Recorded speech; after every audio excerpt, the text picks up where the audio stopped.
Hussman, sports reporter for the Oregon Daily Emerald, here at the fourth and final day of the 2010 NCAA Outdoor Track and Field Championships at historic Hayward Field. Finally, we get some beautiful weather, but Texas A&M coach Pat Henry did not want to take a dip. Two of his female sprinters attempted to pour the Gatorade on him, but failed to. Nevertheless, the Texas A&M women and men come away with the sweep once again, repeating their feat from 2009. Henry remains the only coach in NCAA history to sweep both the men's and women's track and field titles.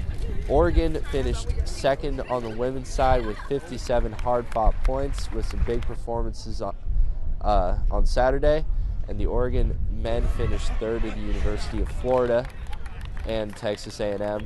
The Aggies wouldn't clinch their national title until the men's 4x400 meter relay, when they finished first and the Florida Gators finished third. Very dramatic race, ended up being a 1-point margin of victory for the Aggie men, and really they put on quite a show all throughout the week.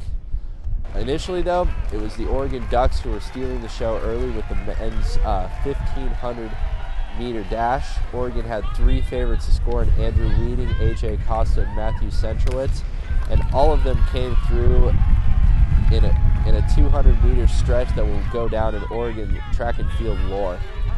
With Weeding kicking on the outside and AJ Costa kicking even further, Matthew Centrowitz was pushing a crucial pace, and the Ducks ended up taking the sweep.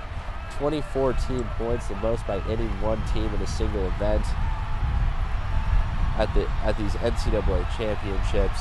And for Weeding, he becomes the fifth person ever to successfully double in the 800 meters and the 1,500 meters, joining, among others, former UVO Duck Joaquin Cruz. Very big accomplishment for Andrew Weeding as he closes out his University of Oregon career.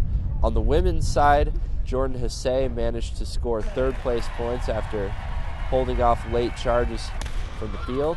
The freshman 6 points are the first of her outdoor career, and to be sure, the first of many. Other highlights for the Oregon women included both relays. At the start with the 4x100 meter relay, the Ducks managed to get third place behind Texas A&M and LSU. That did throw the team competition in doubt for them, but in the 4x4, all those worries about team scores were thrown aside. Breanne Tyson, Amber Purvis, Michelle Williams, and Keisha Baker came together to produce a very dramatic finish. Baker having to hold off former world champion relay gold medalist Jessica Beard of Texas A&M in the anchor 400-meter leg.